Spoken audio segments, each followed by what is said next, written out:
মিরপুরে দুপাশে দুচিত্র, একপাশে পাকিস্তানকে এই প্রথম দেশের মাটিতে বাংলাদেশের টেস্টে হারানোর আনন্দ, অন্য পাশে গুটি কয়েক পাকিস্তানি সমর্থকদের এই মলিন মুখের আক্ষেপ। শেষ দিনেই ছিল অপেক্ষা। জজিতা, ওয়াহি সিকান্দার, শান্ত আর মুশফিক মিলে দিনের শুরুটা করেন। প্রথম ইনিংসের পর দ্বিতীয় ইনিংসে আবারও সেঞ্চুরির পথে থাকা শান্ত আটকে যান ৮৭ রানে। আগে ৩ উইকেট হারানো বাংলাদেশ একে একে হারায় আরও ৬ খানা। ৯ উইকেট হারিয়ে ২৪০ রানে নিজেদের ইনিংস ঘোষণা করে টাইগাররা। প্রায় আড়াই সেশনে পাকিস্তানের টার্গেট দাঁড়ায় ২৬৮। প্রথম ওভারেই ইমামের উইকেট হারায় পাকিস্তান। ওই এক উইকেট নিয়েই প্রথম সেশন শেষ করে বাংলাদেশ। এরপর বেশি দূর যেতে পারেনি আগের ইনিংসে সেঞ্চুরি করা আজান আওয়াইসও। ২ উইকেট হারিয়ে চাপে ছিল সফরকারীরা।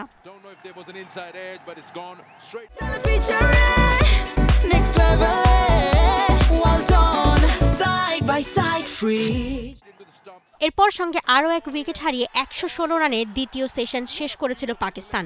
শেষ সেশনে তাদের দরকার ছিল ১১৫ রান আর টাইগারদের ৭ উইকেট। সম্ভাবনা তখন তিনটাই, জয়, হার কিংবা ড্র। তবে লম্বা রেসের ঘোড়া ছিলেন আবদুল্লাহ ফাজাল। ১১৩ বল খেলেন তিনি, রান করেন সর্বোচ্চ ৬৬। তাকে ফিরিয়ে স্বস্তি দেন অবশেষে তাইজুল।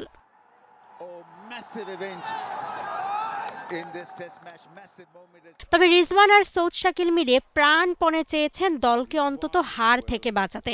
তবে নাহিদ রানার তোপ থেকে তাদের বাঁচায় কে? দিনের প্রায় শেষ ভাগে এসেই নাহিদ রানার ফাইফারে ১৬৩ রানে থামে পাকিস্তান।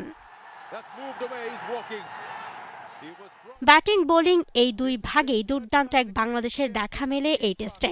পাকিস্তানকে তাদের মাটিতে টেস্টে হোয়াইট ওয়াশ করে ঘরের মাঠেও আরও একবার টেস্টে হারানো, যেখানে শান্তর সেঞ্চুরি আর মুমিনুল মুশফিকদের অনবদ্য ব্যাটিংয়ে প্রথম ইনিংসে ৪১৩ রান বদলে মিরাজের ফাইফারে পাকিস্তানের আটকে যাওয়া ৩৮৬-তে।